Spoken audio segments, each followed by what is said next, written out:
이 담배값 논란은 해가 바뀐 지 2달이 지나면서도 이렇게 여전히 뜨겁습니다. 정치권이 저가 담배 얘기를 꺼내면서 다시 불이 붙은 면도 있는데요. 저가 담배 얘기 중에 나온 것이 봉초였습니다. 그런데 과연 정부가 주장해온 국민 건강 증진과 맞는 얘기인가? 매주 금요일 이 시간에 파고 들어보는 이지은 기자의 뉴스 키워드, 오늘 봉초의 모든 것을 알려드리겠습니다.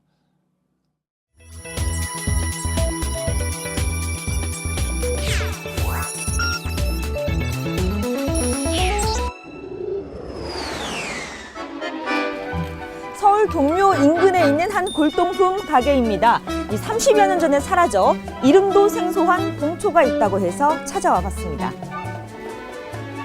안녕하세요. 예, 저 봉초가 어떤 건가요? 봉초, 풍년초, 학. 봉초를 꺼내자 할아버지들이 금세 봉초 주변으로 몰려듭니다. 진짜 귀한 담배 나왔네. 제일 그 예전에 그 풍년초인데, 예? 이게 많은 방식이 두 손으로 이렇게 양쪽 손가락하고 같이 갖고 이렇게 뭔가 두꺼워. 제일 공처인데 굴을 갖다. 아이고 안돼 담배가루 다 들어가서. 최근 이 작은 봉초가 큰 파장을 낳았습니다. 담배 가격이 2,000원 오르자 저소득층의 부담이 늘어난 건데요. 그러자 정치권에선 이 값싼 봉초를 부활시켜 그들의 부담을 줄여주자는 논의를 폈기 때문입니다. 광해군 때 일본에서 처음 들어온 담배는 곧 민생 속으로 빠르게 확산됐습니다. 담배를 피우기 위해선 담뱃대, 재떨이, 부싯돌, 쌈지 이렇게 4개가 있어야 했는데 문방사우의 빗대 이견사우라고 부르기도 했습니다. 조선시대에는 이 농민들이 자유롭게 담배를 경작할 수 있었지만 일제시대 때는 그러지 못했습니다.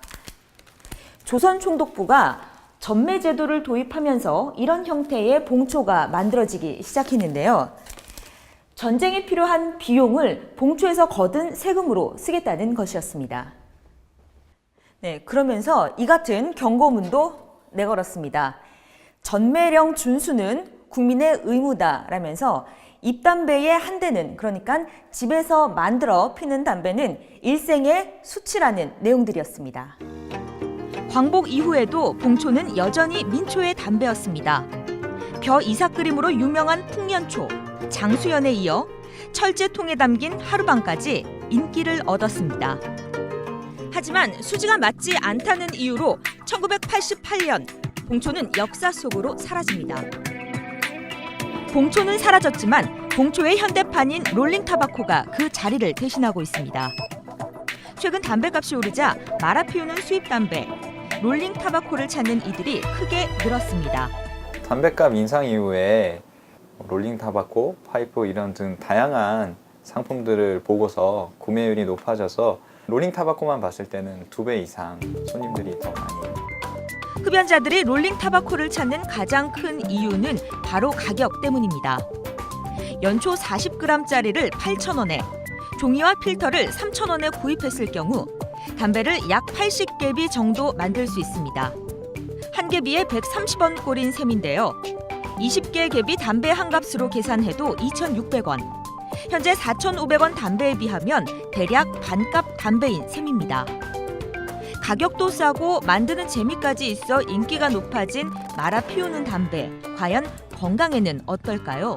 담배 피고 나면은 그 필터에 누렇게 낀 걸 우리가 눈으로 볼 수 있는데요. 그런 만큼의 그 효과가 있는 것인데, 자기가 말아 피는 담배를 사용한 사람에서 그 일반 담배를 피우는 경우보다도 구강암과 후두암, 인두암 발생이 더 많았다는 논문이 있더라고요. 정부가 담배값을 올리면서 내세운 명분은 국민 건강 증진입니다. 과거에 서민들이 즐겨 피웠던 봉초, 그 뒷면엔 이런 문구가 있네요. 납세로 자립경제. 지금까지 뉴스 키워드 이지은입니다.